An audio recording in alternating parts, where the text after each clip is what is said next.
This is All Hitches, the Nova Football Podcast.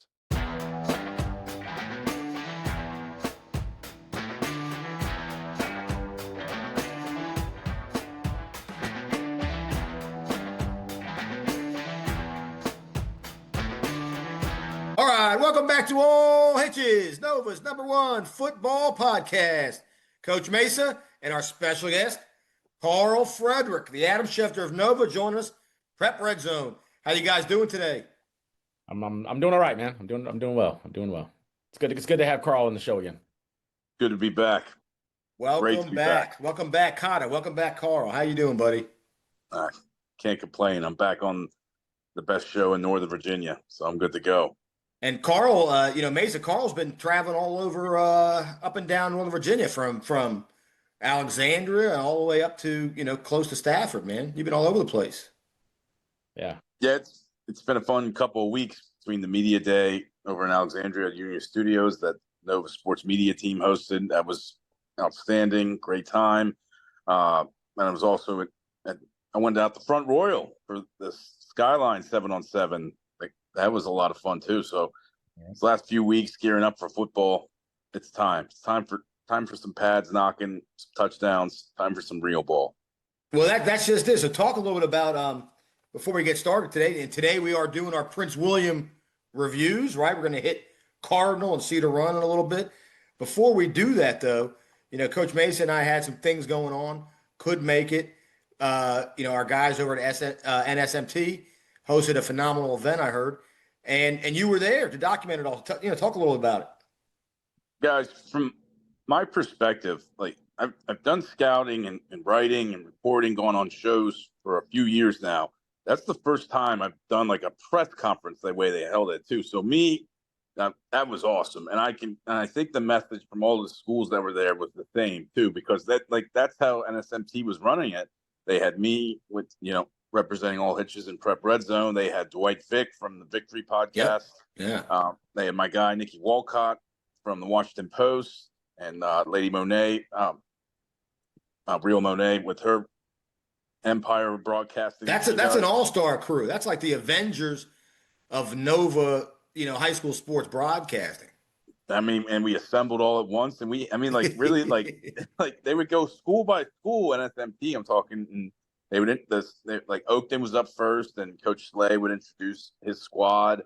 We give a quick introduction, and then the whole, the Avengers media team would ask him questions like it was a press conference. It was really neat. I've never been a part of anything like that.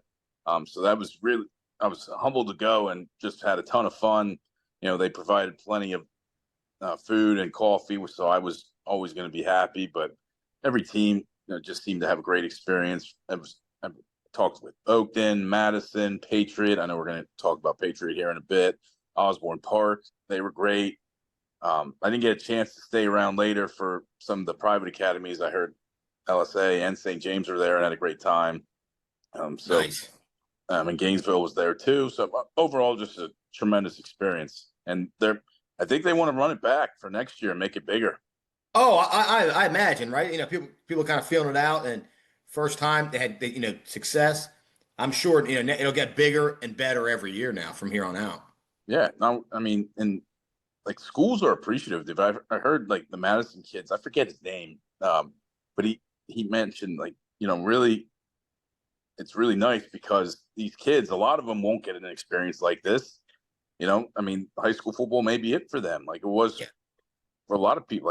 Honestly, that's the first time I've done a press conference. Yeah. It's awesome. So it's a really neat thing that they did. Yeah, no, I agree. Things are getting really cool.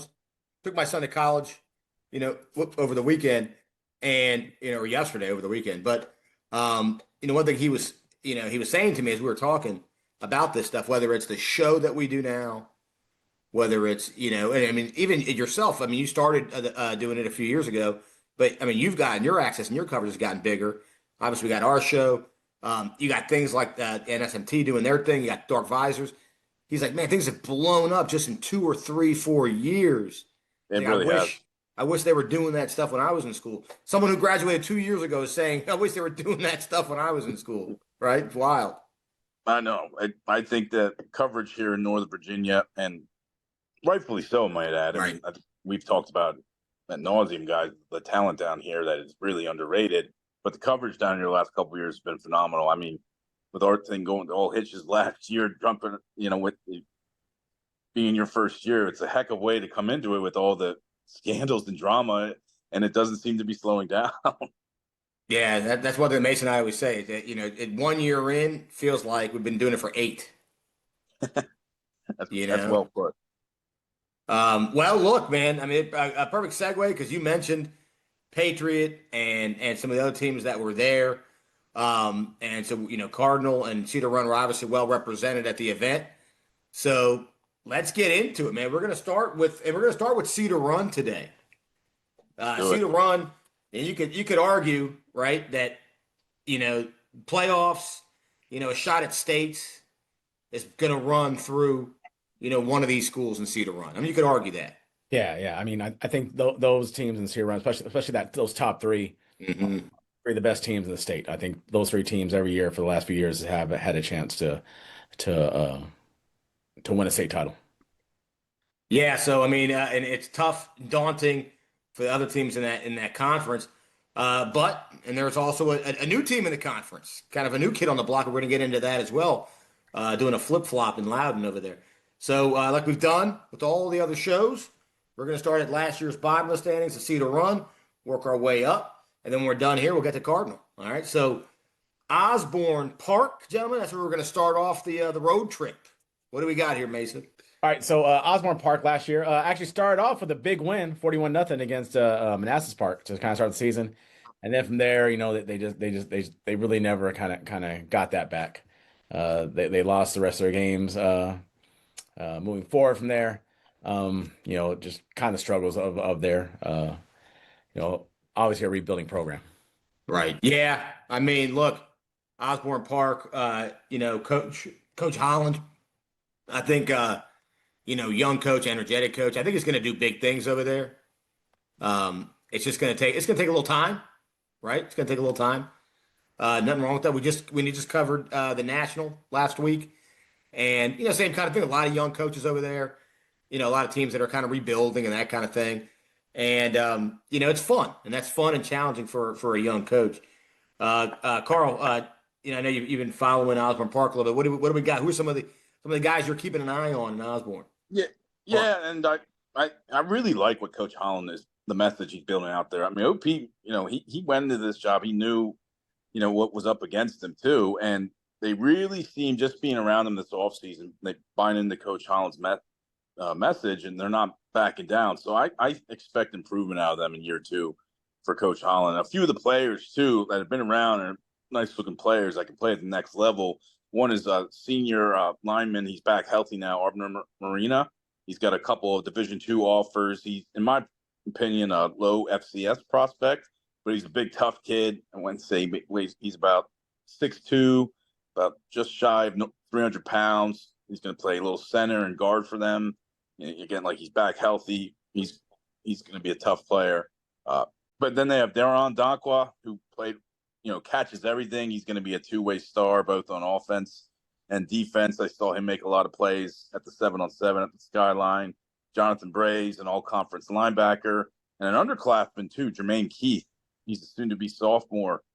He's a nice playmaker. He transferred in, and I know Coach Holland speaks the world of him too. So I expect, closer to a 500 level play for OP this fall. All right. Yeah, it's all. And one thing I will say, I don't know if you guys will agree, if you take away the big 3, take away Scottie Pippen, Jordan, and Kukoc, right? Take Battlefield. You can't take Kukoc just right. Add the Kukoc in there. Take Battlefield, Patriot, and Gainesville away. I think it's pretty even, right? Kind of, a little bit. What do you guys think on the rest of the teams? Yeah, I think I think you see some closer matchups. Right. That's when you're kind of overwhelmed with those top 3. I mean, right. It's so top heavy in there, and again, arguably 3 of the best programs in the state. Yeah, no doubt. All right, yeah. We'll get in the truck, and we're gonna head on out to Unity Reed, gentlemen. Unity Reed with a guy that I am a big fan of. I am a Coach Bolton fan. Mason, what do you got? Unity Reed. So they started off rough against two of the better teams out. I mean, two playoff teams with Garfield and Woodbridge. They then won two games against Mount Vernon, a playoff team in Region C last year, and then they beat Hilton. They then play they play Patriot and Battlefield, and things will go well. But then they have two one-score games, two one-score losses against Osborne and against Freedom. Freedom South Riding, not Freedom Woodbridge. 22-13 and 21-20. So right there, one score game, you flip that over, and they would have ended up with a 5-5 record, with a 500 record. So I mean, just right there, two games, and then they turn around, they beat Osborne Park, and then they lose the finale to Gainesville. But again, two one-score games, you're not below 500, right? You're a 500 team. That doesn't get you into the playoffs in Region B because I'm sure I'll harp on this for the next during this preview, but it's so hard to make it because there's 7,000 teams in Region B. Trying 6-4 teams didn't make it into the playoffs. Really good 6-4 teams. Right. I mean, to have two games right there, I think that's something to build on, right? You're like, look, we were a total of 13 points away from being. I'm sorry, total of 9 points away from being 500. So I think that's a good building block right there. Yeah, I think you do. I mean, and you did a good job of explaining pretty much why we were saying a second ago why it is kind of even minus the big three. I mean, the fact that they could have been 500 just like that.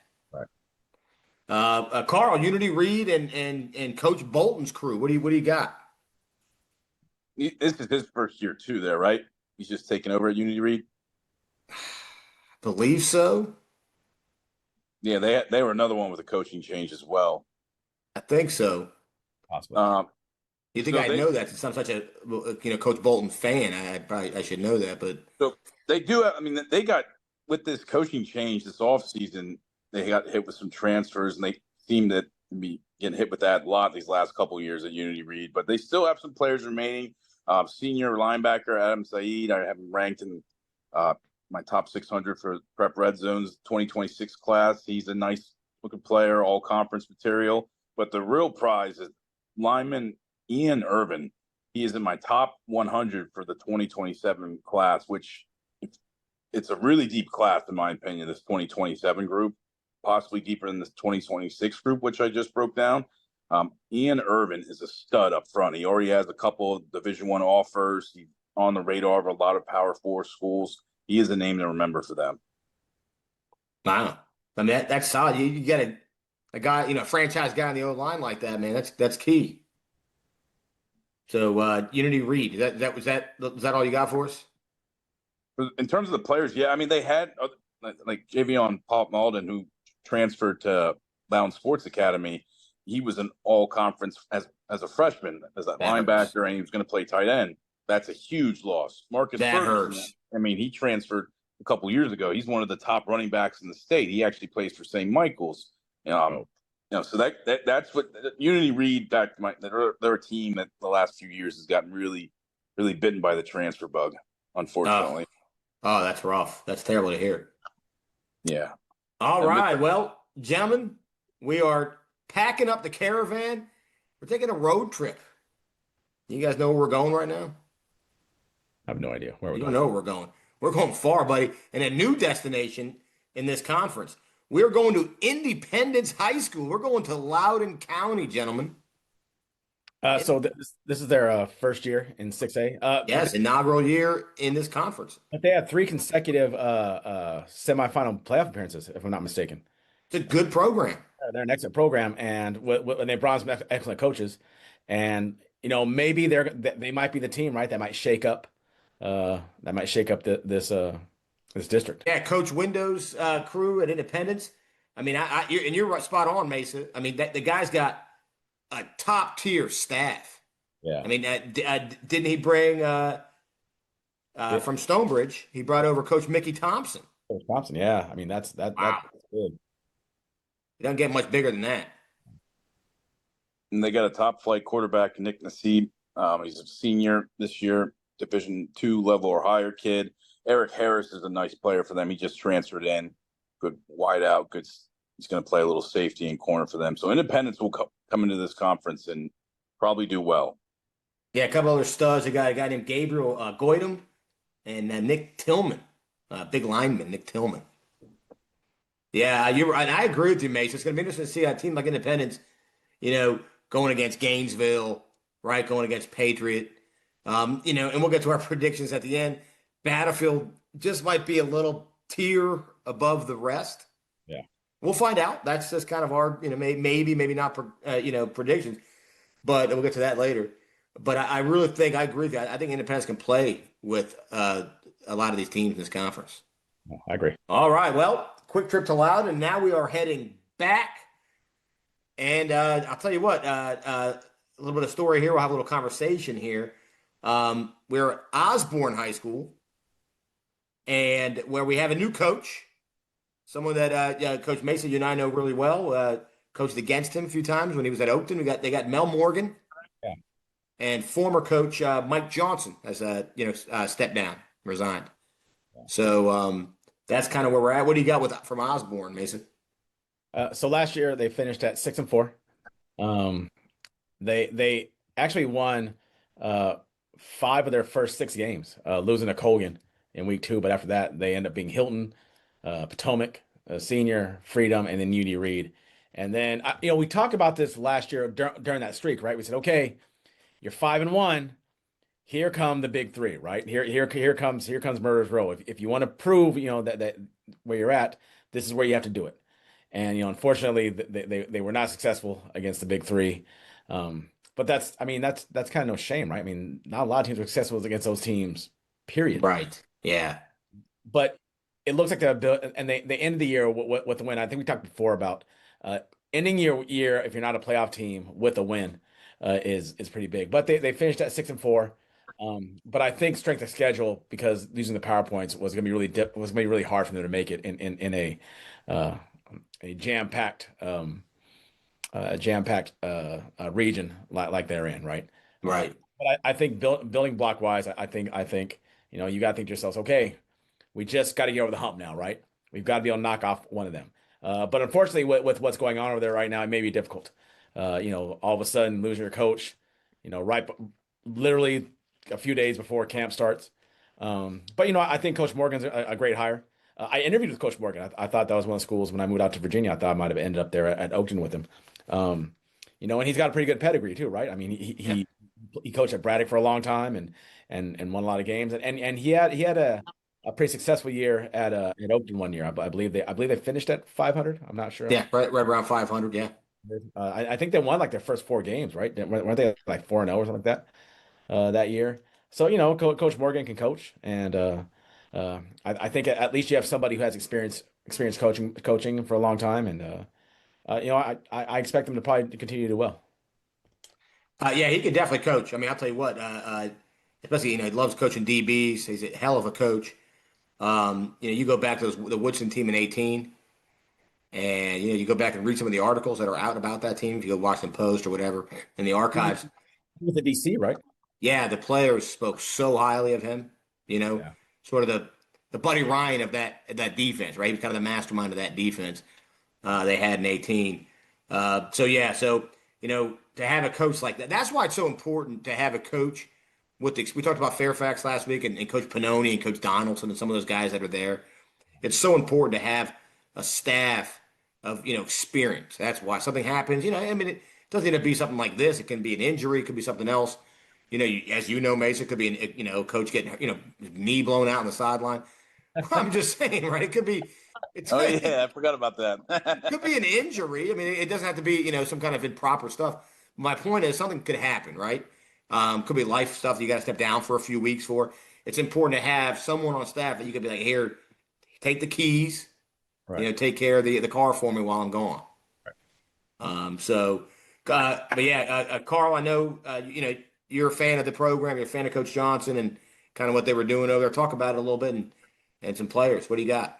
Yeah, I really have been. I mean, I've been high on what the Eagles have built in for going back to last year, and I agree with a lot of Coach Mason said. And you know what? You guys talking about Coach Morgan stepping in the way you are, I feel better about, with everything that just transpired, I feel a lot better just hearing you guys vouch for him too. Because with Coach Johnson being fired or let go at so close to the season, it's got to be a lot to deal with. But I love the staff they have on place. I'm a big Coach Copeland fan. I'm calling the offense. Coach Purnell, he's my guy. Calling the defense, and they are littered with prospects. I'm going to save where I think they're going to finish here when we get to the predictions. But they have two of my top 2028 prospects. They have two in the top 10 of my top 300. Wow. They have a quarterback, Anthony Donut Jackson, who's already one of the best quarterbacks in the state. He has a Howard offer. Caleb Smoot is going to be one of the best players, not just in Prince Williams County, but in the state this fall. I remember Caleb Smoot from last year. Yeah, he's a stud. And I love that name, Donut. Does he wear number 0? I believe so. Yeah. He's a really quiet kid. He can sling it, man. That's a great nickname. Yeah, it really is. And they got a great senior class, too. My guy, Keon Miestas, he's an outstanding slot receiver. He's one of the fastest receivers in the state. Caden Thornton is a big-time defensive back. And they also, got some tough guys up front. They have Avon Fortner transferring in from Colgan. He was an all-league corner a year ago. So they got pieces everywhere. I really, despite the recent setback with Coach Johnson, I really like what Osborne has going on. And I like how their schedule lines up. But Coach Mason's right, though. They can beat all the, lesser tier teams all they want, but until they beat the big dogs, it's not going to matter. Yeah, but I mean now you got to be looking forward to the predictions here at the end, because Osborne is one of those teams that you could kind of, if they make that leap, like you guys were saying, then they could be one of those teams to look out for. So, I mean, how about like an Osborne Independence? That's gonna be a good game. Heck yeah, dude. Right? I mean, they got North Stafford week 2. North Stafford, awesome. But Osborne Patriot, that'll be fun. That's going to be real fun. A lot of fireworks in that one. Yeah. All right. Well, I'm looking forward to watching, Coach, welcome back, Coach Mel. And Coach Mel's son is at Centerville. So playing football at Centerville. So, he's got to figure Mel's going to be getting in the car, driving to Centerville, and he's probably all over the place. But that's a team guy, right? I mean, he's stepping up, right? Yep. School needs him, and he's helping out. So, kudos to him. He's a good guy. All right. Well, and then there were 3. And like I said earlier, talking about Kukoc, Pippen, and Jordan. Well, we're going to get to it right now. And I guess we'll do it in that Rodman order. instead of Kukoc? Yeah, I guess it's right. You got a problem with Kukoc? Kukoc was a good player. You're the first person that I've ever heard talk about that Chicago Bulls dynasty and consider Kukoc part of the big 3. I'm just saying. No, I disagree with that. I would go Steve Kerr over Kukoc. No. Don't edit this out either. We got to hear this. Oh, I'm not going to edit it out. I love Dennis Rodman. But I think when the big 3 was said over there, I think the 3-headed monster was Kukoc, Pippen, and Jordan. And I was a fan. I was a fan. I mean, I follow the NBA religiously. Matter of fact, if I'm not mistaken, I think my brother had a T-shirt, and it said the big 3. This is probably why it's in my mind subliminally. And I think it was a picture of Kukoc, Pippen, and Jordan on the shirt. I think I'm going to Google that T-shirt and find it. Probably on the eBay. One with Kukoc holding Pippen's pocket, because what they did to him at the Dream Team. No way. Dennis Rodman's a Hall of Famer. Kukoc was an okay player on those. Yeah, but remember that the name and the T-shirt wasn't made. It wasn't made when he was running the Hall of Fame. They didn't get a DeLorean. It was made in '95. I can't believe this. Don't edit this out. The people got to hear this. Wait, hold on. Tony Kukoc is in the Hall of Fame. He's in the Hall of Fame too. I think Tony Kukoc is also in the Hall of Fame. The European Hall of Fame or the 6-man Hall of Fame? Which one's he in? You're anti-Kukoc bias. No, I'm not. What, you got a problem with Kukoc? No, I've never heard him part of the big 3. I always thought it was Jordan, really, Pippen, Rodman. Yes, I mean Rodman is a great player. Rodzilla, the greatest rebounder of all time. I mean, if people named the big 3 in Detroit, I don't think they even would have said Rodman. That's because they didn't like him there. He did all the dirty work. It's about fans. I don't mean the Detroit players. The fans liked him. I just don't think he was. They would have said Dumars. They would have said Isaiah. They might have even said Mark McGuire or Vinny Microwave Johnson before they said Dennis Rodman. I love Vinny Johnson. All right. It's all Hitches. It's not all 3-pointers. We'll get into that debate. That's an off-season debate. An off-season debate. But going to Gainesville, gentlemen, and I'll tell you what, love Gainesville. I love Coach Cage. Coach Cage, fan of the show, friend of the show. He was on it this offseason. I like what he's going to bring. I like the energy he's going to bring. Mesa, I know you got some good stuff on Gainesville. So what do you got? Yeah, so they start off the season 5-0. And much like Osborne, while they don't have to get past, not like Osborne have to get past the big three, Gainesville right now has to get past the big two. And they haven't been playing for very long. They haven't been playing varsity football for a long time. But right now they are currently sitting behind, and we talked about this last season. They have to get over the hump, right? They've got to get over the hump and beat either Patriot or Battlefield. And oddly enough, they lose 19-14 to Patriot in the playoffs. So they're right there. They're right there. But they had an excellent season. But again, they're also trying to get over the hump, right? It's the two teams. One of the two. They've got to be able to beat those two teams, and so that's kind of that. We're a big fan of Coach Cage. I think that I think he's got something going on over there. Last year they had 12 players going on to play college football. I mean, that's impressive for any school. For any school, let alone a public school, right? I mean, private schools sometimes we don't get that many kids. And they lost a lot, right? They lost Colton Kilmer, which is huge. They lost Jack Smoot. They lost Coven Smith. They lost Greg Davidson, and they lost Gunnar Swanson.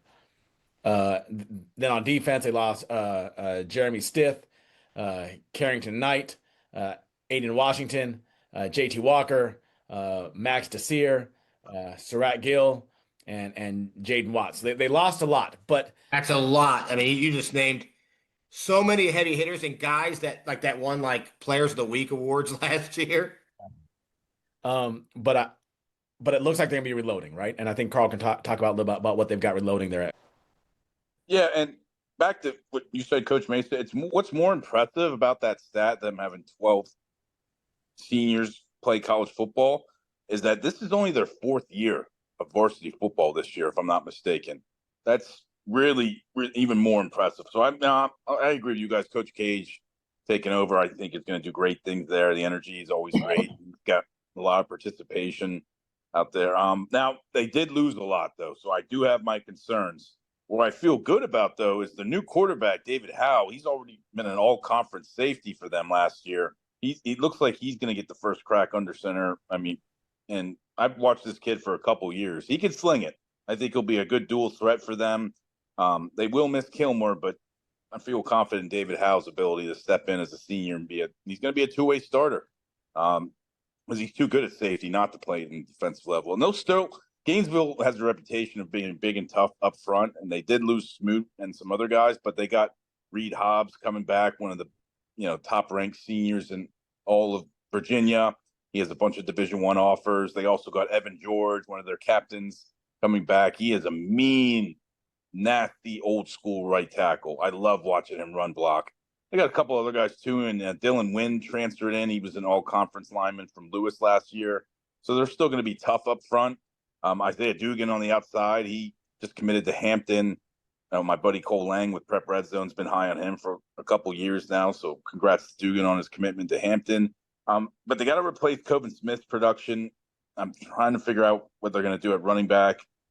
But Coach Cage he has a plan. You guys talked to him too. So yeah. So actually, I kind of interject there. I mean, he kind of reached out and we talked, and he thinks that it's actually. And you're right. I mean, you're losing, one of the best players in the entire Nova in Smith last year. But he says that running back, it might be the deepest position on the team a year later. So some more depth. He did. He said Pena, Taylor. Oh, Siler Pena. Okay. Right. Chris Blanco. He said all these backs, they run hard. They all have incredible lateral movement and quickness. He said we can easily flex these guys out and play games with them, put them some in the slot, become receivers. He says they're all tough matchups for defense. They got a lot of toys. I know they lost 30 seniors. People are sleeping on these guys a little bit. Yeah, but I don't think they should. I mean, I think we talked a little about getting over the hump for it, but they're right there, right? I mean, the fact that they were 5 points away from knocking off Patriot last year is I think kind of shows, right? Kind of shows where they're at. Oh, no doubt about it. And you're a big fan of Howe, you said, right? David Howe? Carl. Yeah, yeah.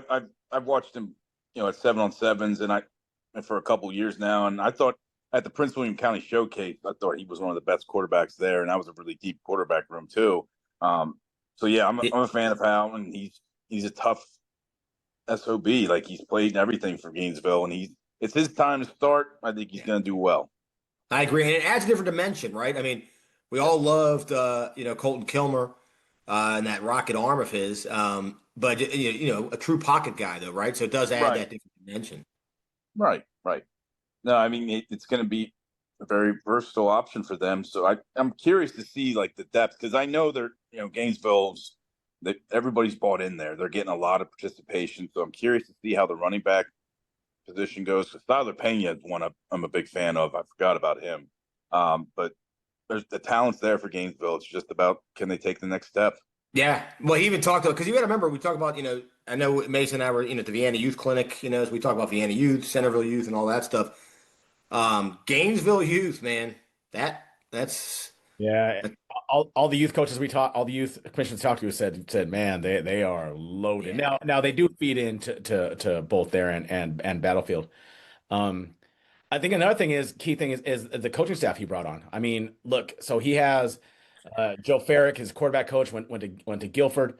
Charles Tutt, his DB coach, went to JMU. Tyler Love, his linebacker coach, went to UVA, and he also stole a D-line coach from Battlefield. Right? You got to. So they're poaching each other's staffs, right? You got poaching. I like that. But also, I like that. I mean, for what it's worth, if you can bring a coach from your rival, he kind of know, at least for next few years, he's going to know who those kids are. He's going to know kind of he's going to have some ideas. So I mean, coaching guys from staff sometimes, you're trying to find a way to up somebody and getting somebody from their staff, trying to weaken their staff to make you stronger. I mean, that's what you got going on, right? It's the old Raiders. Oh, no doubt. I do want to make sure we mention, because he actually did specifically, even though he named obviously the senior quarterback, he did make sure to mention a couple other guys who are working hard and fighting. Yeah. Braden Hudgens, Brody Powers, Bear Fairman, and then a transfer they have from Arizona named Danny Green. So like we said, it's Gainesville, man, and they got a lot of talent in Gainesville. Channing Hyde is another returning safety, or on their defense too. He just named captain. He's another nice player. So they got depth. Yeah. Or you said Channing Hyde. Channing Hyde. Okay, linebacker. Yes. Linebacker. Yeah. Or at least this year they got him playing linebacker. He listed him. Coach listed him as a linebacker when he went to us, at least. Yeah. He said he was a stud linebacker, like he said. They said Will Backer role, probably for Channing Hyde. Jason Roble, they love, hybrid linebacker safety. Okay. John O'Shea in the mix at will or star. I mean, they got dude Adam Rodriguez. They got dudes. No, I forgot about Adam. Adam's been a star for them for a couple years now. Adam's an all-conference linebacker. That dude's all over the football field. And Grayson Eisenhower. Grayson Eisenhower. They can line him up wide too. I've seen him make plays at tight end. He's a nice player. And then David Howe. I mean, you mentioned the quarterback. That you said tough SOB. You nailed it, right? David Howe. Maybe starting quarterback and maybe starting safety. That is a tough SOB. Yeah, he's an all-conference safety, so they're going to keep him there too. I mean, they talked about it, like, and he's going to play both ways this year. And he's the type of kid he probably won't step off the football field. I mean, I'm trying to think like in the last couple years, some Nova guys at quarterback that stayed in the field for defense. Only one I could think off the top of my head is Tristan Edwards for Fairfax 2 years ago. I can think of a Virginia guy because I've seen it. Well, I said the last couple years, and I said Northern Virginia. But what do you got? AI, right? AI was the starting quarterback and the starting and the safety. Yeah. You went back. I mean, you guys you went back a long time, and you went to a completely different part of the state. I'm saying it's not very common. Is what I'm saying. Oh, it's not very common, but the guys who do that are, I guess. Yeah. Guys who do that are special. Yeah, I mean, Iverson was a stud. Yeah. And we've talked about this before, right? You watch his football highlights; they're incredible. I guess kind of to kind of build on that point though. for you to be able to sacrifice your quarterback at safety means that he has to be a difference maker on that side, right? For you to be willing to put your starting quarterback out there on defense means that he's so good, you have to have him on the field to play that position, right? Yeah, no, 100%. And And he already has a couple of Division II offers, and that's obviously for his work at safety. Safety. So that's what I think they think of him. And I agree. I could see why they don't want to take him off the field. I think he's pretty good. And I think when you're playing both ways, you got to get hungry. You got to get hungry when you're playing both ways. And is there any good place to be out there in Gainesville if you get hungry like that, playing both ways? There is now. So Coach, talking about some of the things him and some of the coaching staff, what they like. They like a place that you and I happen to like there, Mesa. Jimbo's Grill. Yeah. Jimbo's Grill. I mean, Jimbo's Grill is like the Cheers of Gainesville. Everybody knows your name? Everyone knows your name. The wings are incredible. It's just a place that you go. They say, when Mesa walks in, they go, Mesa. Mesa throws out a quick little one-liner, sits next to the local mailman. Gets their delicious wings. They got the sports on. They got the NHL games on. They got the NBA time of year, whatever it is. They got the right sport on.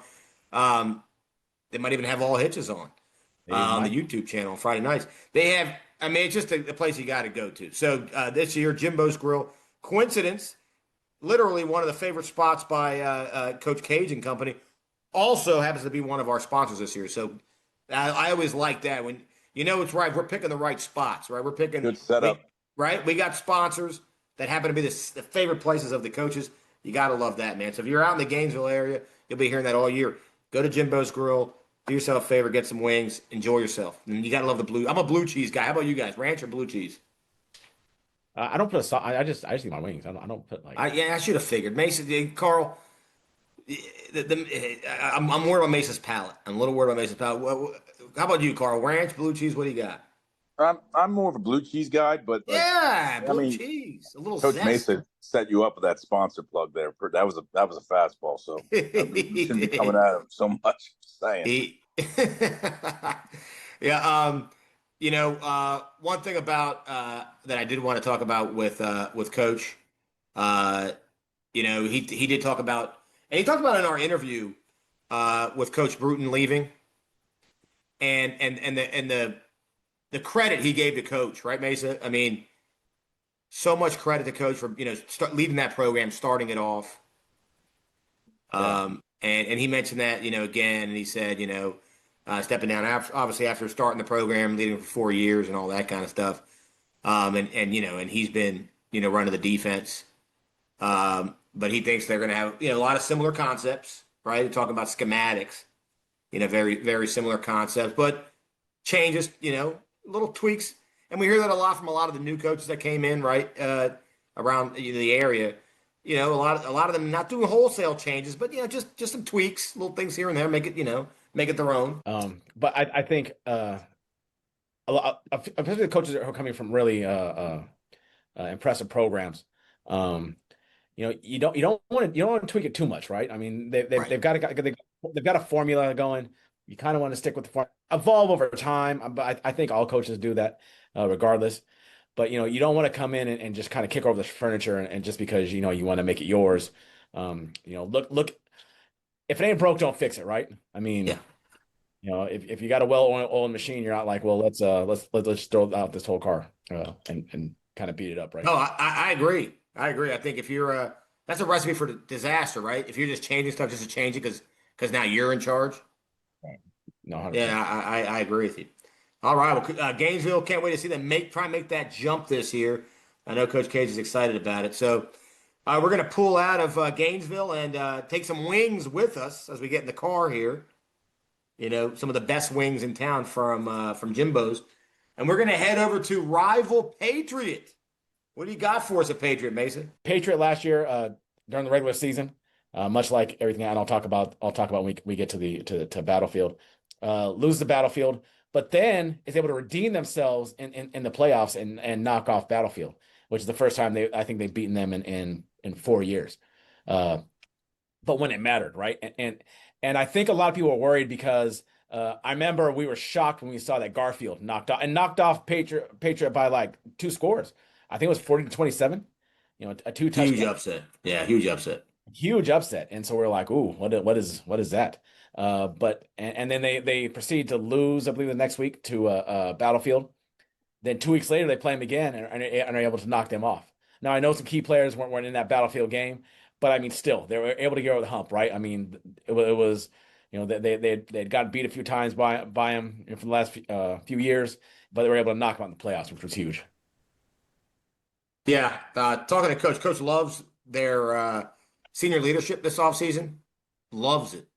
I actually was able to catch some of Coach Finnerty's press conference at the NSMT media day, and that's one thing that he kind of reiterated again. And he had some of his some of the leaders with him at the press conference. Loves the senior leadership. They do have they got a rogues gallery early on. Huge opening game with Westfield. Holy smokes, that's going to be a battle. Yeah, it is. Mason, that might be game of the week, buddy. I mean, you got 2 heavy hitters, right? I mean, you have 2 teams that have state title aspirations. All teams do. Yep. I think those two teams in particular are at least high up in the favorites for their region at bare minimum, right? Oh yeah, I mean that those are 2 heavyweights. That's King Kong Bundy and Hogan right there going at it. That's WrestleMania 2 stuff. All right. Game 2, they're defending region champion. They got Colonial Forge. Yeah. I mean, and then Mountain View. Right. Are you kidding me? Yeah. Another giant game between those guys. Huge. That's brutal. And then they still that's not they still got Battlefield. They still have Gainesville. They still have Garfield. And that might be one of the toughest schedules actually in the entire Nova. I mean, that's a brutal schedule. But you know what? I mean, you got to respect it, man. Those guys are thinking playoffs and they're thinking, states. And, to be the best, you got to beat the best. Yeah, 100%. All right. Key guys they lost. We talked about Knutson. Again, another big-armed, kind of like Colton Kilmer, right? Another big-armed pocket quarterback. Jackson McCarter, maybe the best running back in Nova last year. Buddy Noakes, another stud. Now, talk about quarterback a little bit. We got Carl, we got a few guys competing for that spot. He talked about that was like one of the questions that Coach Finnerty actually was asked a few times during the interview. What's going on at quarterback? What do you got for us? I actually asked him that before the press conference too. So he's got 3. And Patriot, the message still is the same, even though they're replacing a quarterback and McCarter at running back. They still have state title aspirations on mind. That senior leadership that you guys were talking about really sets the stage for that. But back to the quarterback position, it's a 3-way battle right now. That honestly, I couldn't get a gauge of who was in the front runner. Just talking to Coach Finnerty. You got Josiah James Hampton, who I saw at the showcase. He's the returning senior. He's played different positions for them. He has a good opportunity to be the starting quarterback. You got the transfer from Kettle Run, Jonah Howes. He's, sounds like he's having a really good camp, and he has a good shot of being the week 1 starter. And then they have a freshman in Anthony Mallory, who also has, been really turning heads too. So that could come down to all 3 of them. Just talking with Coach Finnerty, both during the press conference and before the press conference, who wins that starting quarterback job. It should be interesting, but they're so their defense is going to carry them. You guys talked about their brutal schedule, and you guys are right. If Patriots' message is that they want to beat the best, they want to be the best. They got to beat the best. Defensively, they're going to be loaded. I mean, Matt Lema is going to Penn State. I talked with him briefly too. He's the big time recruit. He's probably the top prospect in all of Prince William County and Northern Virginia. I have him ranked 14th in my top 26 class of 2026. That is. They got Jordan Benjamin. He's going to play. I mean, he's already committed to Towson. He's a big stud up front. He's going to play a little bit on the defensive side too. He might get some more higher offers than that too, playing on defense. They got Jack Fowler. He's a stud off the edge. Aiden Pagonis, the talented receiver that should get more of an opportunity. Jameer Brown is transferring in. He played it over at Unity Reed, and he's going to be a nice player for them too. And they got a ton of depth overall. Patriot, like Gainesville, has a lot of participation in their program. Yeah, I mean, you got a guy going to Penn State on your defense, right? That's legit, right? That tells you all you need to know. Last time there was a guy that went to Penn State on one of these defenses in Nova, that team went to the state quarterfinals, right? So good things happen when you have Penn State linebackers, nonetheless, on your defense. Now, I'm going to say this. Because the quarterback thing I said was the hot topic at the media day, and it's quarterbacks. Everybody loves talking quarterbacks. And they had the freshman. I believe he was also a basketball player. They have the freshman. They have the sophomore in house, and then they have the rising senior, right? Yes. All right, so I'm making a prediction here, and I don't have my Carmack the Great, hat on for this prediction, but I'm going to go ahead and make one, and I'm going to use common sense, and I'm just going to eliminate. I haven't seen any of these guys throw during camp, obviously. I'm not, but you said it. I think you said it. You said that they're relying on their defense to win games.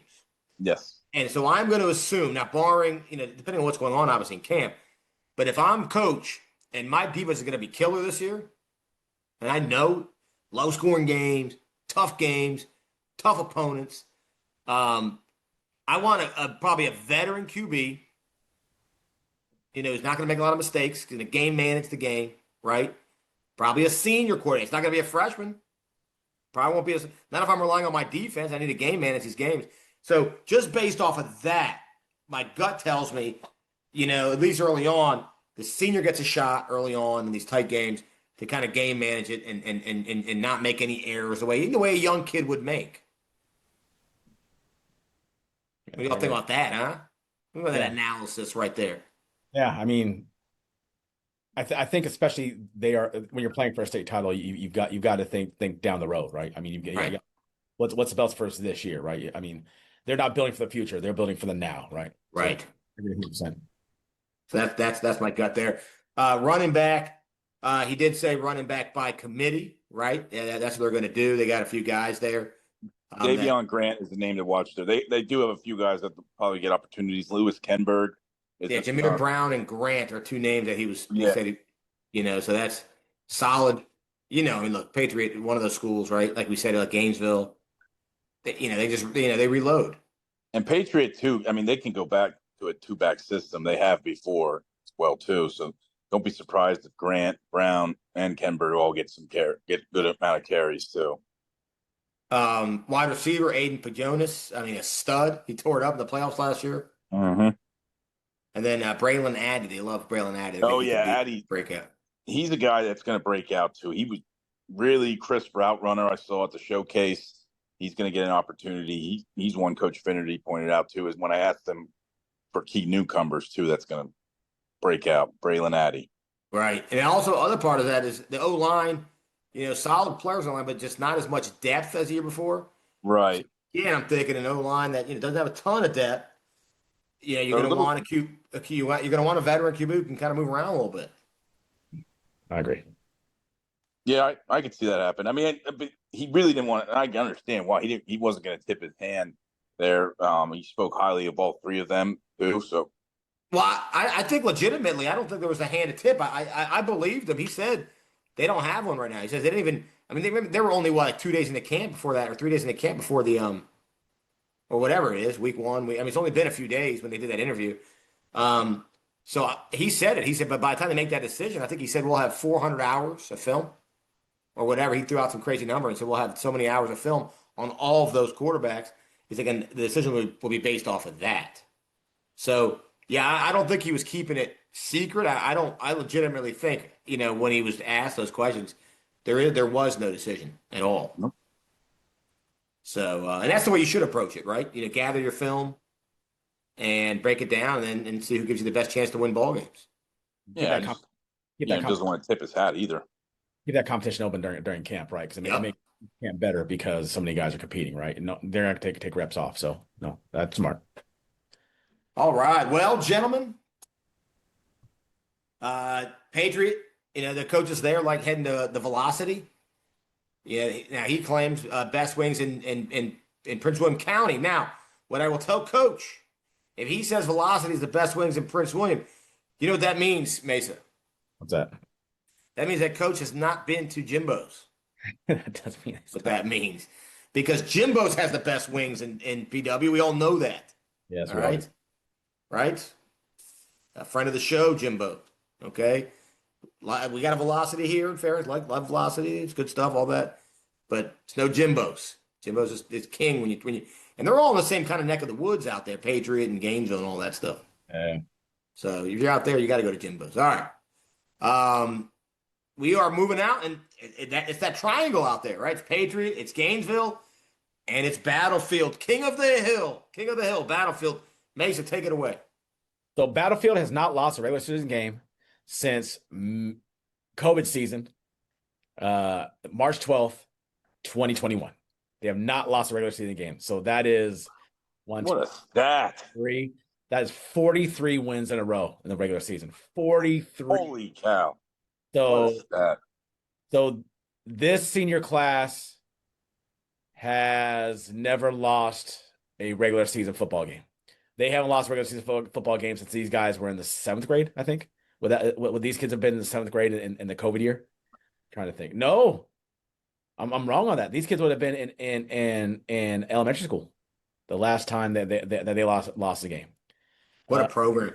Yeah, I mean, gosh, just to kind of go through there, and I think to kind of keep in the what's what I'm looking for, in the theme of getting over the hump for them is getting to the state title game, right? That is the hump for them.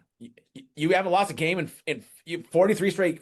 I mean, it's one of those things where you're like, okay, you think about those teams that I've had these great regular seasons and just for whatever reason just can't seem to get there, and not for lack of anything else. I mean, a few of those years, Freedom Woodbridge was arguably some of the best teams the state's ever seen was in their way, and unfortunately, I believe they did lose Callum O'Shea before the Patriot game, or they may have lost him in the Patriot game.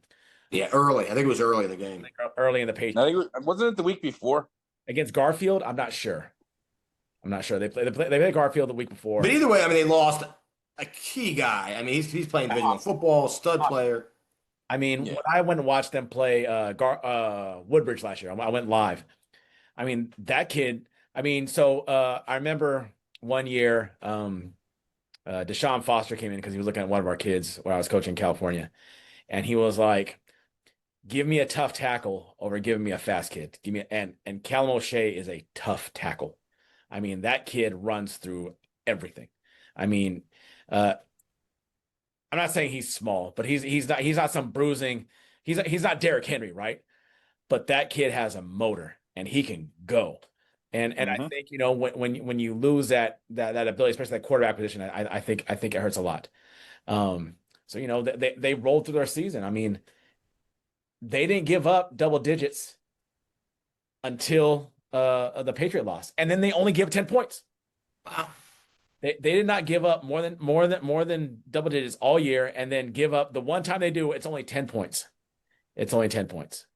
And I think we had heard that quite a few of the guys in the team were banged up. I think we talked to some other coaches, and we did hear there were guys on the team that had really nagging injuries, and I'm not going to call out names from their team, but we did hear from other coaches that like people didn't know, there are guys who for whatever reason, kept on going out there because, they're looking to win a state title. That's looking to win a state title.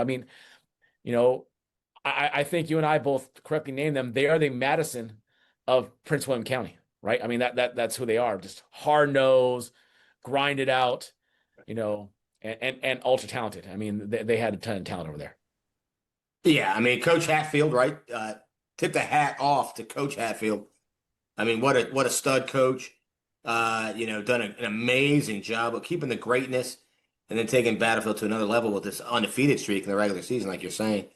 But you're right. When you're going undefeated in the regular season for that many years in a row, now you're looking at next level goals. Yeah. Right, next level. And they got the quarterback to do it. Callum O'Shea was healthy and ready to go. Carl, what do you got for us in terms of? And I know it's a laundry list, but I mean, we've had a lot of coaches tell us that they think. I mean, point blank, we've had a lot of coaches tell us they are the team to beat in Nova this year. Yeah, I mean, they're definitely one of the favorites. And now they did lose big time Division I prospect Hayden Lovelace, who just committed to Towson. He transferred to Eastern View, so that's a big loss. But they do have a ton of talent coming back. I think they'll do is Luke Hatfield, coach's son, who's committed to UConn, one of the best tackles in the country. He's going to play some defensive so he's going to play both ways. Talking about that earlier too. They also have Brandon Murray returning, the Rutgers commit, Keaton Ramey, the Stony Brook commit. Where we talked about O'Shea, looks like he's healthy and ready to go. He's off to Richmond. And then Jaden Blackstock, I wonder if he'll get some carries at running back. I mean, he's been a stud linebacker for them. Noah Glover is the big name to watch. So he's only a junior. He has, I think, close to 20 Division I offers right now at linebacker. This is every year with Battlefield. It really is. You just rattled off like 5 or 6 Division I guys, and you're not even done. Man, I mean, Hayden Lovelace was a Division I guy for them. That's a huge loss. So, that's why I'm hesitant to say they're the odds-on favorite, because I think that kid makes a huge impact. But they're loaded up front. They're loaded in the backfield. They're loaded on the outside. Yeah, the talent's there. They just, that streak. I didn't realize it goes back to 2021. Wow, bringing back, COVID memories. Ugh. But I mean, you just rattled off that many guys. It'd be a big deal if there was a team in Nova that had 1 or 2 of those kind of level guys. Right. No, that's every position for Battlefield, and it goes back to what they're building out there along. But you could say the same thing about Patriot and even Gainesville to a lesser extent. What they're building out there and keeping the kids there, and people are going in transfer and playing for them too. Yeah. I mean, again, tip of the hat to Coach Hatfield. I mean, that's just unbelievable. I mean, just year in, year out. Great players, great community. That triangle out there loves football. They really do. They really, really do. People move out there. We talk about football in all parts of the country. We'll talk about Nova here, obviously, but and how in certain areas, I don't want to say dying out, but the numbers are thinner than they once were. Not out there. Nope. Not out there. They're not thinner. Great participation at every level too. They love having football out there. Wow, good for it's awesome. It's great to have that. North Stafford at Battlefield, week 1. Talk about a banger. You were talking about going to that. I remember you talking. I'm going to that. I got to go. I'll be calling into your hit show there. Oh, we'll be checking in. We will be checking in, and this time you'll be on the field. You're not going to be, sitting with Bob Euchre in the bleachers and the nosebleed. Hopefully not. I just can't make more people mad than I are. Awesome stuff. And again, if you're out in the Battlefield area, that means you're close to Gainesville. And if you're close to Gainesville, that means you are close to Jimbo's. And everyone loves Jimbo's wings. Telling you, Mason, you're not going to go. We were invited by Jimbo to come and eat the wings. The blue cheese for me. Maybe you'll do plain and have a good time. I mean, I think we need to take Jimbo up on that. I'm excited. Yeah, me too. We'll do. We'll shoot it. Maybe we can get the Dash and Mesa. All Hitches wings, maybe. All Hitches wings. Plain is all Hitches. No, we gotta have a little zest, a little lemon pepper or something. No, we can go a little hot wings, a little buffalo. Oh, you do like hot. Yeah. I just don't put the extra sauce on it. I don't. Okay. Well, yeah. Okay, blue cheese is some people don't like it. I like it. At the very least, you like some ranch. I like a good house-made ranch. You don't like house? You do like house-made ranch. You told me you like the Outback ranch. I do on my salad, on my wings. Not on your. You said it like it's crazy. The crazy idea here. No, I'm just saying. Outback's ranch on wings is phenomenal. God, I'm sure it is. I'm good. All right. Well, gentlemen, Cedar Run, that's a wrap. We're going to get in the car and we're going to head out across the county to the Woodbridge area, gentlemen, the greater Woodbridge area where the Cardinal district is waiting for us. And we're going to start off with Coach Ronga's bunch at Freedom Woodbridge. So last year, I think Freedom only played a 6-game schedule, if I'm not mistaken. And they struggled throughout. And you know, I saw Freedom a couple times at the 7-on-7s, and it looks like he's starting to get more participation out there. I'd heard a rumor that they may be leaving the Cardinal next year. They're currently in the Cardinal this year. But I mean, he is just trying to rebuild a program that's been pretty much decimated at this point, and trying to find a way back. And so he's definitely doing the right things, going to 7-on-7s. I mean, no one saw Freedom at 7-on-7s last year, but he had some guys and looks like they're having some success and just kind of doing things the right way out there. Yeah, you saw Coach Ronga at the 7-on-7, right? Yes. Yeah. Yeah. Like you said, I mean, they brought in Coach Ronga to kind of, get the culture, fix things a little bit. Real straight arrow Gennaro when they brought him in. And he's, doing all the right things. So it's going to take time, so I think everyone's rooting for Coach Ronga and Freedom. And you know what? Maybe it's not the worst idea to have them kind of go down in a class or two and play some, smaller programs. I mean, if they're going to, they're going to trot out a number that small for, in the program, then I think it's the right thing to do. And not just them either, by the way. Yeah. For any program. Yeah. Yeah. You got to find a way to get your kids some success. You got right. You don't. And they have some teams on there that that are also struggling a little bit. They have teams like Lewis on there, and so it looks like they're trying to find ways to just kind of get their kids excited about playing football and getting mollywopped a bunch of weeks in a row just doesn't make anybody excited about playing football. So you got to no doubt. You got to find people you think you can play with. Yeah. Any guys at the you want to point out at Freedom Woodbridge, Carl? No, I just more like the mess. I agree, and like I was at the 7-on-7 with Coach Mason too, and Coach Ronga's. He just wants to get them through a season, but not. I mean, they're definitely winnable games, especially early on between Lewis, Osborne Park. They're winnable games, and who knows if they rip off a couple of wins. Heck, I know they were decimated, but they're still 2 years removed from their state title.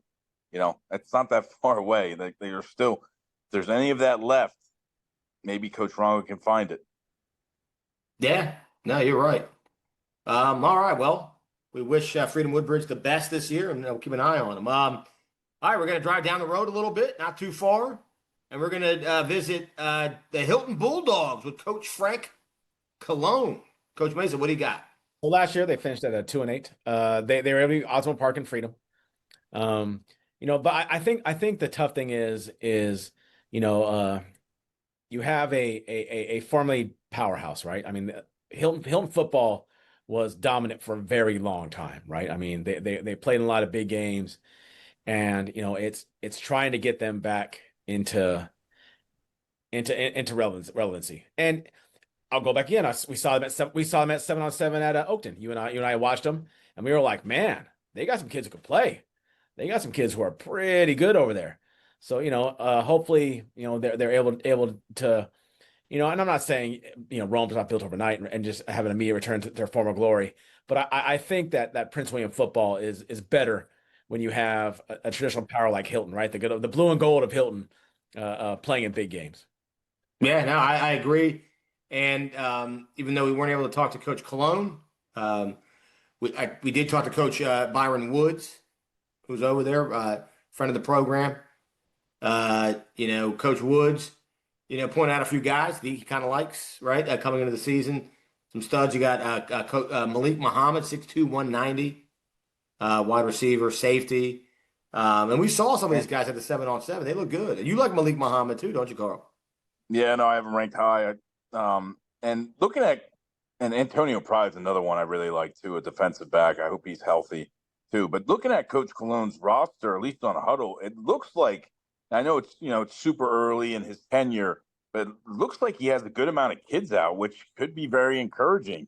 I think I saw on their huddle roster page 50 plus kids. That's awesome to see for a guy who's taken over a new program. Maybe they're all buying into his message because there is talent out there. And they're another team too.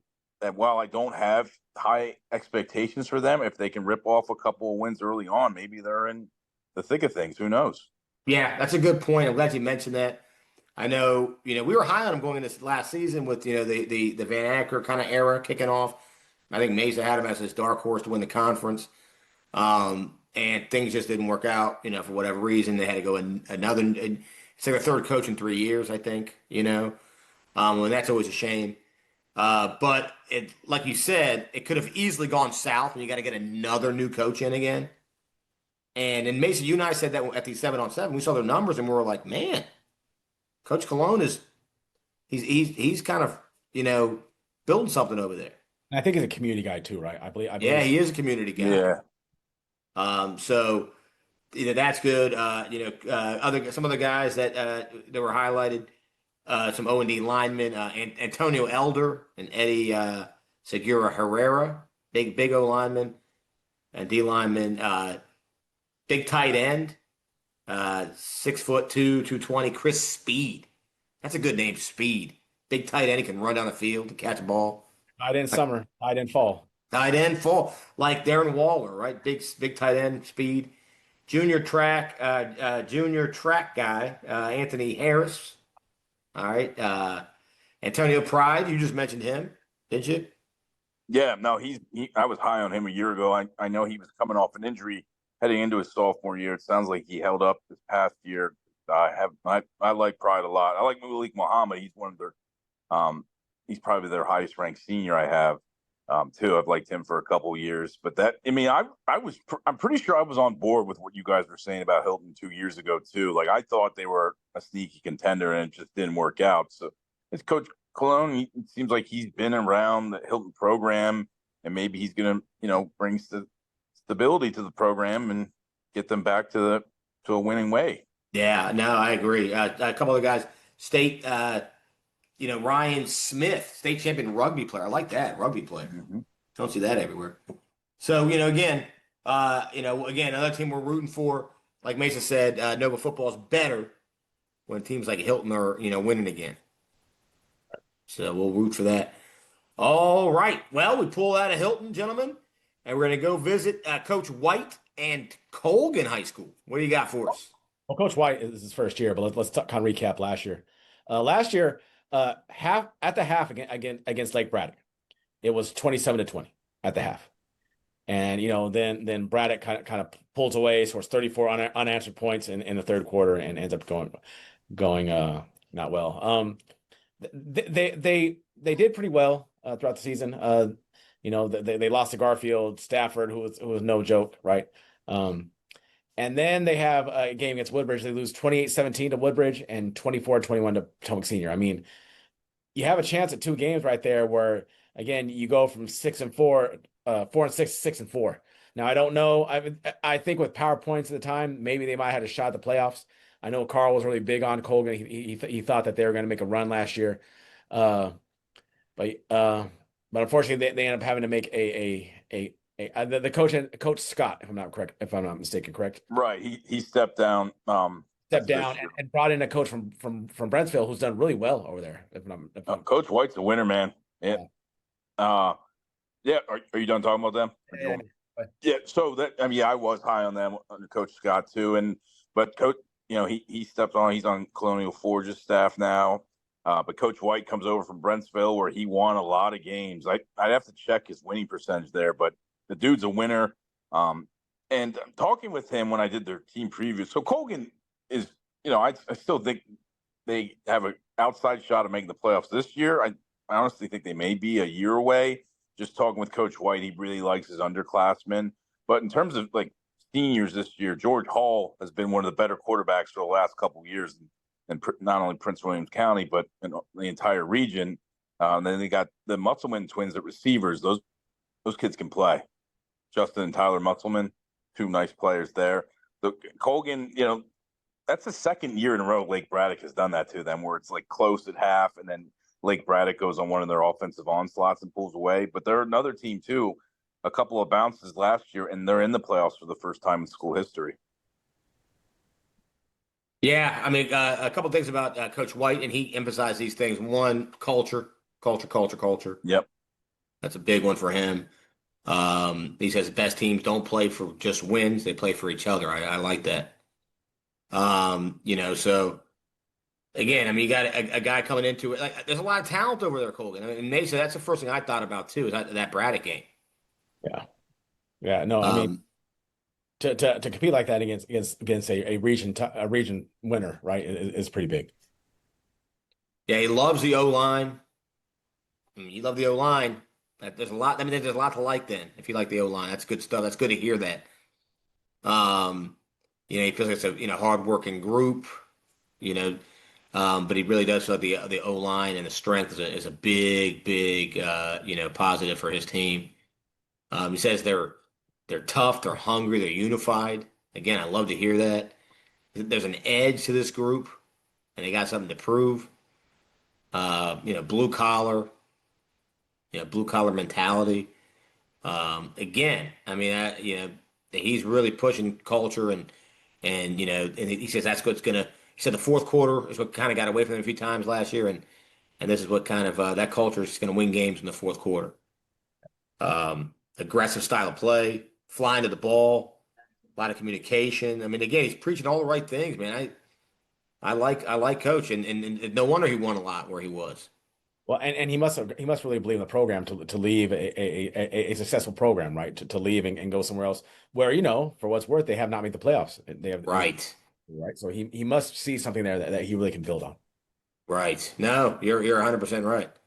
The talent's there, guys. It is there. They're close. I think if he doesn't have them in the playoffs this year, he will next year. That's my hot take. Yeah, you talked, and I said Mesa's Mesa's dark horse was Hilton a year ago. I remember yours was Colgan. Yeah, and it was just a couple plays. I mean, would they lose to Potomac Senior by a field goal, and they were nearly tied at the half with Lake Braddock. A couple of bounces go their way. They were in the playoffs last year. Just unfortunate how they finished. All right. Well, good thing. This could be a huge year for Colgan. In some way, I see Colgan as kind of that sort of Unity Reed team, sort of Osborne Unity Reed level. Like they could all of a sudden just flip it and make like a jump of like 3 or 4 game difference. So I guess we'll kind of see how that works out. All right. We're driving to Potomac. All these schools are right down the road from each other, aren't they? Yeah, they're all pretty close. Right. So we're driving down the street to Potomac. Coach Wolf and Potomac. What do you got, Mason? So last year they struggled early on, but they had a really close loss to Osborne 8-3. I mean losing the game to 8-3, where you're like, if we just score a touchdown, one more touchdown, we got a chance to win the game. They also had a really close loss to Garfield, 22-12. Those 2 games right there might turn around their season as well. But they're able to take care of business. They ended the season beating Colgan, which I think might have been a mild upset in that game. And being Hilton as well. It looks like they have some again in that game at the end of the year being Colgan, but obviously not the season they wanted to have.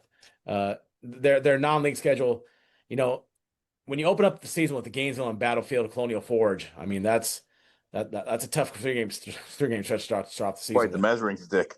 Yeah. So I mean that's taken on a lot. So as opposed to this year where they open up with Uni Reed this year. Uni Reed, Brook Point, and then Osborne. Yeah, all doable. I mean, and with the 8-3 game against Osborne last year, so looks like they are definitely trying to find some wins right there. And I'm not sure how they're doing. I wonder how they're doing the playoffs. I don't know how they're doing the playoffs. Either one of these. I don't know how this region's doing the playoffs. Well, my gut tells me that they went max preps, they went PowerPoints, or kept it the same. Yeah, but with all those teams, well, that's weird. I don't know. Yeah, interesting to see, right? All right, Carl, Potomac, anything? So what they were at media day there too, and that with talking with Coach too at the press conference. I know like they may be a year away too. They're really young up front, but they got some big dudes up front. I don't have the roster in front of me, but they have the message of playoffs or bust. They were in playoffs 2 years ago.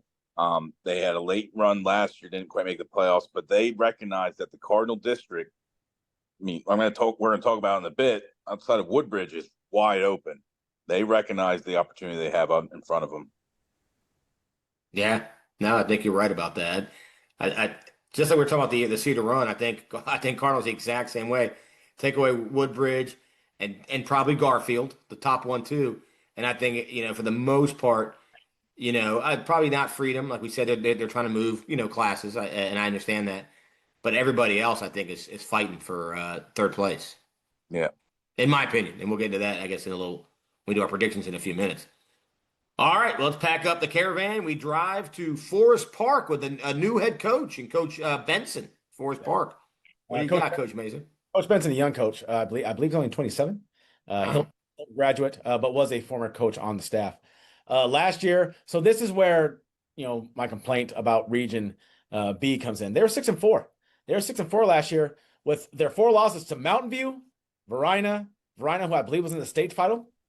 Mountain View, who was one of the best teams in Stafford, and then a 2-point loss to Garfield and a 9-point loss to Woodbridge. Those are their losses.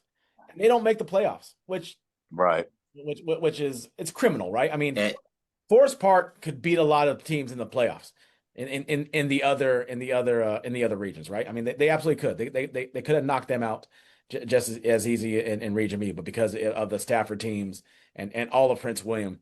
Hopefully that gets rectified in a few years by BHSL. Coach Robinette stepped down last year at the end of the year. And it's just frustrating, right? It's frustrating the fact that your game and he schedules up, right? He didn't take on teams that were not on his level. He took on again Mountain View, Riverbend. He took on a really good AC team that kind of came on later on. Varina, I mean, look at that. Look at those first 4 games. Yeah. I mean, he's not ducking anybody. They weren't ducking anybody. So I mean, I'm sure coach is coming in, looking to try to find a way to get that 7th win to try to get himself in the playoffs. Yeah, I mean, with Coach Robinette leaving, and I think he's coaching quarterbacks over at St. James now, if I'm not mistaken. Yeah, and he did a great job building that program. There's still a new program, Forest Park, and he did a great job building that up. Yeah. But no, I mean he does deserve credit for building that program up, and he did a great job. And obviously, they must see something in Coach Benson. That's a really, really young hire, and that job had, according to the reports, 26 applicants for the head coaching job. Wow. Yeah, so that they must really like this dude, and he left. Now I think they're going to take their lumps this year because they graduated an awesome senior class. Landon Hunt, their all-time leading rusher. Yeah, one of your favorites. Man, he's off to Gettysburg, and I bet he has a great career there. Great kid. But they graduated a couple of Division I linemen, but they still, they're another team I could see really contending in a couple years. But they still, Antonio Jones, an all-conference linebacker, he's back. He looked like a stud at the showcase. I've watched him tackle everybody the last couple of years. Colin Swift on offense, and Kellen Lewis is a stud tight end / safety. So they still have some pieces that possibly make a run. Did you mention their schedule this year, Coach Mason? I didn't see that. I don't know if because you're right. They never back down. They're another school that never backed down from anybody too, so I didn't know if it was as tough as it was last year. Little Tom Petty going there, huh? On their schedule, they open with Centerville, Riverbend, Lake Braddock, Gainesville. Yeah, it's still pretty hard. Yeah, they're taking on all comers, right? None of those games are gimme games, right? I mean, it might be stood up at the gates of hell there. I mean, but to Carl's point, they won't back down. Yeah, man. And I mean, I do like their quarterback, but yeah, I think the quarterback, he is. There was a quarterback competition, a QB gunslinger during, in probably May or June this past summer. They have a passing offense now.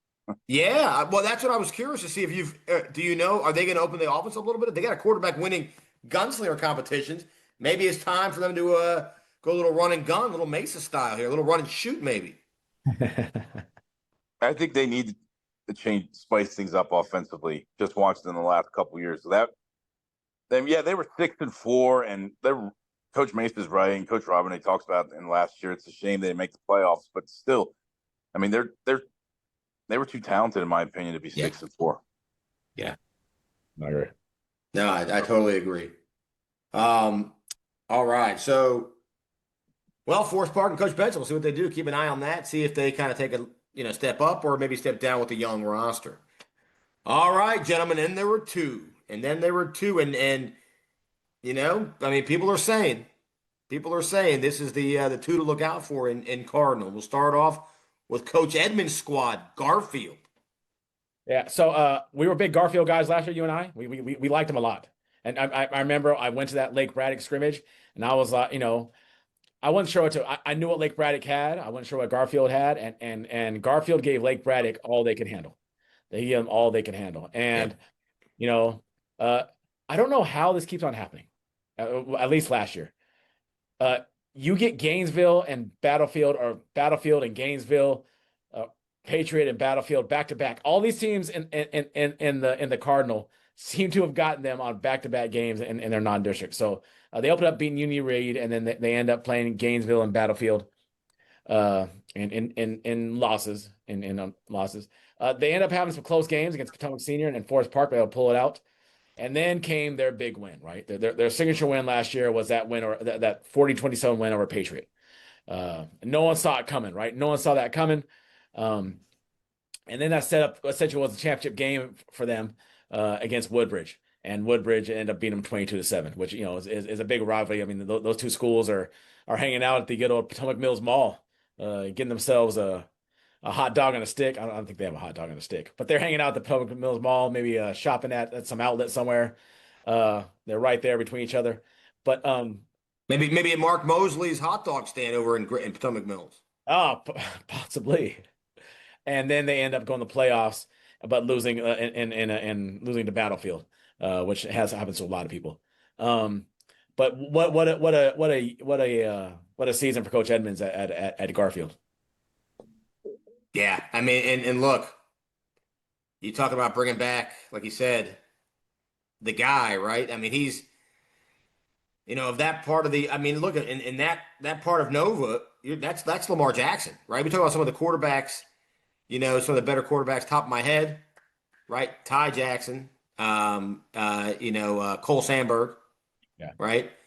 A couple other ones I just thought was top of my head, but what we haven't spoken about, we got a lot of young quarterbacks out here.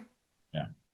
And guys who you're looking, other than a Battlefield, but everyone else, we're like, oh, well, this guy might win it. This guy might win the job. This guy, they're looking to replace this guy. The dude that they're bringing back, right? I mean, Troy Garfield, Hamlin. Right? Garfield's got the guy. My guy. Right? They're bringing him back. Returning off, he was the offensive player of the year last year for a very talented district. Right.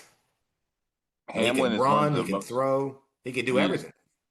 He's been a stud. He took over. I've told you guys this before, but he took over midway through his sophomore year, and did nice things. But he really came on as both a passer and a runner last year, and especially later in the year against Patriot, he was on a roll.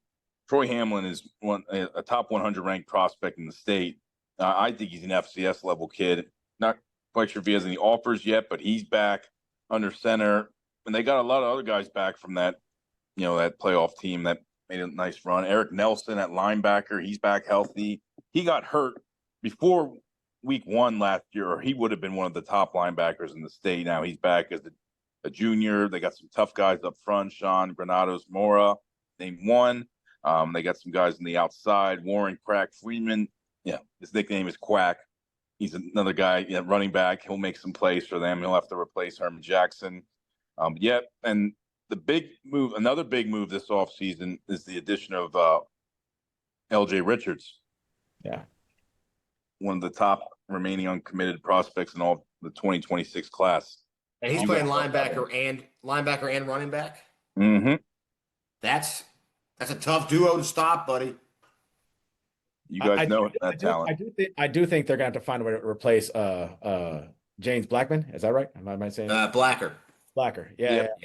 I think that's gonna be the position they're really gonna need to fill, because that guy made a lot of plays on both the offensive defensive side of the football. I think athletic. Yeah, he was a stud. He was a stud. Yeah, he was. Yeah. But you got your quarterback. You got a good quarterback already. We've talked about this all off season, going into his senior year. Yeah. So he takes that step. So whatever he was a year ago, which was darn good, Right. he's that much better this year. Right. And then you combine that with LJ Richards. Whatever he was a year ago, which was darn good, he's that much better this year. I mean, man. And they opened up with Woodson High School, and then they play North Stafford at Battlefield. So they are continuing taking on all comers, which is smart. And if they are going with the max preps, you got to put some heavy hitters on your schedule if you want to try to get in that playoff. Are they coming out to Woodson? Is Woodson going out to them? They are going to Woodson. Okay, that's a drive. Yeah, in traffic especially. It is. And that's is the opening game a Thursday game? It's a Thursday. Yep. They are, right? That's what I thought. Memorial Day. Yeah. I think if I read correctly, week 1 or week 0, whatever you call it, it's all Thursday games except there's a Friday game, Oscar Smith and Gonzaga, which is huge. That is huge. Yeah, that's. I mean, I could be wrong on that though, but most of the games are that Thursday. Mm-hmm. No, that sounds right. Wow. Well, look, Coach Edmonds and Garfield. I mean, they've been doing a putting on great show. job. Yeah, outstanding work. Can't wait to follow them this year and see what they do. See if they can take that step, that one last step, and win this conference. But to do it, they got to go through Woodbridge, the bridge, baby, and Coach Longerbeam, Coach Mesa. So last year they went undefeated in the Cardinal, but they ended up at 7-4. They lost a 1-point game to Colonial Forge, a 7-point game to Gainesville, and then they got Battlefield to kind of took care of business against them. But I mean they are a total of 8 points away from being from being a 7-3 to 9-1. I mean they had and they were talented. Again, I went to the game live when they played Battlefield. I mean they were talented last year. They rattled off a bunch straight, and they end up losing a 7-point game to North Stafford. North Stafford is not anything in the playoffs, right? In the playoffs, yeah. 35-28. I mean, and North Stafford was really talented last year. Right. So looks like Woodbridge is kind of back on the map. I know for a while they'd kind of fallen off a little bit, but looks like they're definitely back on the map this year. Yeah, I mean, Coach Longerbeam, and his son was drafted by the Ravens, right? If I'm not mistaken. So he got to stay local, which was very cool for him and his family. Congratulations to them. Yeah, that's awesome. That's very awesome. So he gets to stay and continue coaching at Woodbridge. I'm sure his son can stop by every once in a while and, sign autographs, all that kind of stuff. Just a cool experience. They're the team, man, and you got to, again, to be the best, you got to beat the best. You got to knock off top, like the way Gainesville and Patriot got to knock off Battlefield. Someone's got to knock off Woodbridge. Just that. Yeah, simple. guys, vibes are high with the Vikings right now. They have according to a recent write-up I read on them, that Coach Longerbeam has over 100 kids out for his preseason workouts. Yeah, 100 kids. He has enough to field a freshman team this year. It's the first time he's been able to do that in, I believe, it's 5+ years out there. But the Woodbridge is another team. You guys hit on this already. They don't back down from anybody. Their schedule, I think they've already scrimmaged Highland Springs, if I'm not mistaken. They got Dunbar early on in their schedule, who's a good school out of DC. Their first 4 are Stafford, Gainesville, Dunbar, North Stafford. Yeah, wow. That's I mean, if they come out of that 2-2, they will still probably be the favorite to win this conference. Not to give away my prediction, but they're loaded. Talking with their team, they have state title aspirations like that. To get through there, you got to go through Woodbridge, and they got talent all over coming back. Raphael Johnson, their star tight end, he just committed to Howard. He's an all-conference tight end, absolute star. They got dudes. I'm talking dudes up front. My guy Solomon Bazaba, he's a big-time guard. Cassius Kirkley is about 6'9" at the one tackle. They got playmakers. Marquise Sharp, he was a playmaker as a sophomore.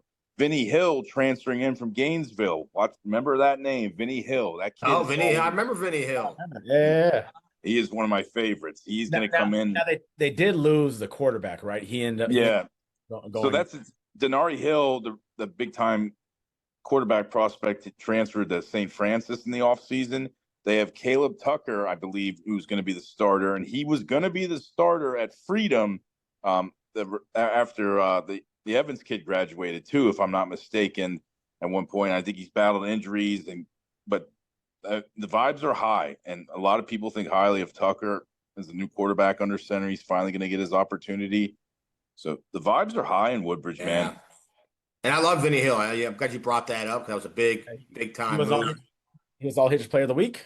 He was, and this year with our updated highlight show, and when Vinny Hill scores, we're gonna play the Yakety Sax. We're gonna play the Yakety Sax music when Vinny Hill scores, because you have to. You have to.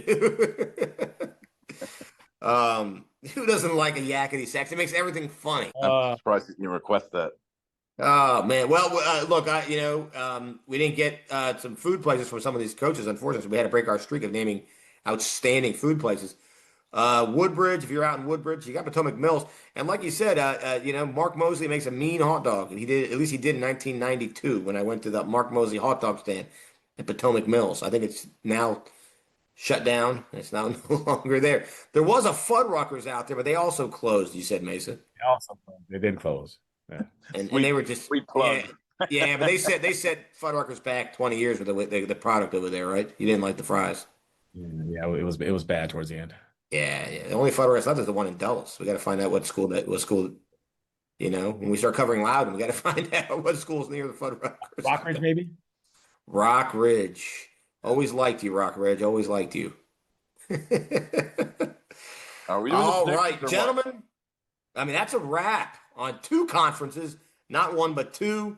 Cardinal and Cedar Run. We did it. We are here, and we now get to make our predictions. We'll start where we began with Cedar Run. Mesa, give us a favorite and a dark horse. Go.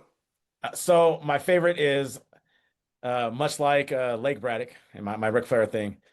When you win 40 plus games in a row, man, someone's got to knock you off. Someone's got to knock you off the perch. And until they do, it is Battlefield. It's Battlefield. And my dark horse in there, you know what? I'm gonna take Osborne as my dark horse.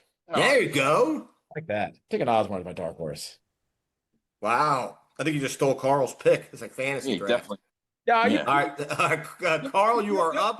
You don't have to pick another team. You can always agree. Yes, I do now though, because you knew I was going to pick them. So yes, I did. Pick them. Give me a favorite and a dark horse out in Cedar Run, Carl. So the favorite, yes, still going Battlefield, but I'm liking the vibes in Patriot, and that's probably going to come down to the wire. Another dark horse. Let's go with Independence. They're in the conference for the first time. They've won, and for a long time there, and they got a big-time quarterback. They got playmakers. Let's go with Independence. I like it. I like that pick. Good pick. All right, I will go to win it because you guys picked Battlefield. I'm going to go with Patriot. I'm going to go with the no Battlefield. The streak ends this year. Patriot wins. They have a future Penn State line on the defense, and they will lead them to conference title. And my dark horse, I guess at this point, these guys become a dark horse because everyone just automatically picks Battlefield. So I'm going to pick Gainesville. Yeah. Gainesville's a dark horse to win it. Gainesville with that running, he loves the running game. He loves the athletic QB this year. I'm going to go Gainesville with my dark horse. All right. Well, now we go to Cardinal, gentlemen. We'll start with Carl this time. Carl, give me a favorite and a dark horse.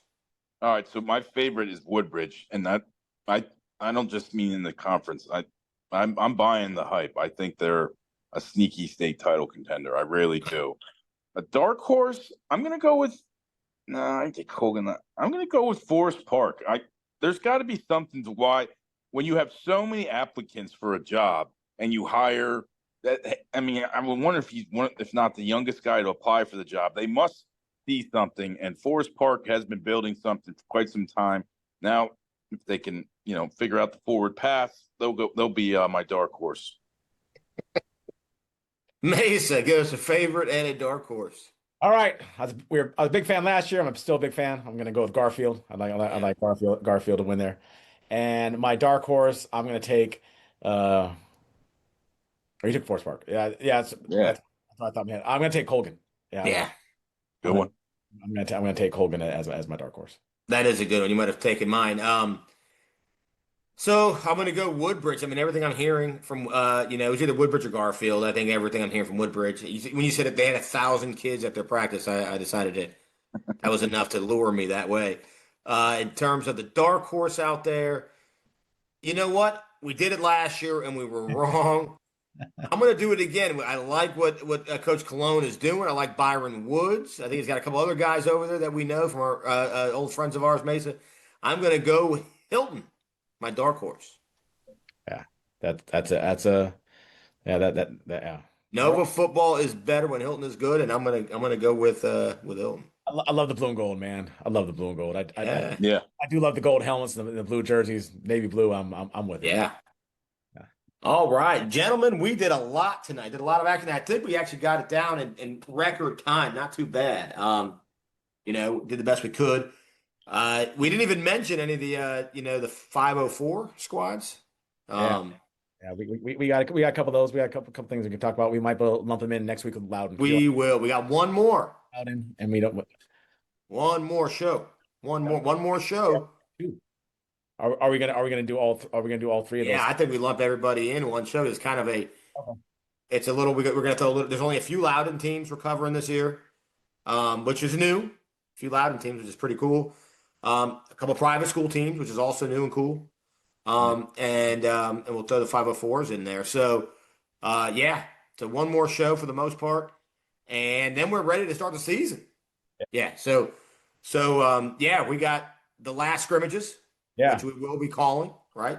Right, exactly. Yeah, just like we did the last week with the games from last week. Yeah, for sure. Right. So we'll call the scrimmages again on the show, Thursday night, or the scrimmages are always on Thursday nights, right? Again, probably. So we'll do the Thursday night football, and I like that because we can all get out and do a Friday or Saturday game, like you said, Carl. There's some Friday, Saturday games. So I'm not even sure who plays this coming week. Got to look at the scrimmage schedule to see who plays this week. We'll take a glance at it and look. But those scrimmages this past Thursday were great, weren't they, gentlemen? They were exciting. Could you believe that one play? Yeah, buddy. Hey, gentlemen, it's been awesome. Want to remind everybody really quick, and we put the tweet out with our link, NFHS, you're going to order it now. Get it while it's hot. We got the 25% off. That's wild. Hang on. I actually went on, and I was checking it out today. I got some friends and family that were ordering stuff, and they looked at it, and they said that if you like any other sport in high school, any other sport, you'd be a fool not to order the annual package. It's like $14 a month or something like that to order the monthly package. I think with our discount, it's like $50 for the entire year for all the sports. Wow. So if you order the monthly package for football season, $14 times 3? It's about 3 months, right? More or less. Yeah, about the same. It's about the same.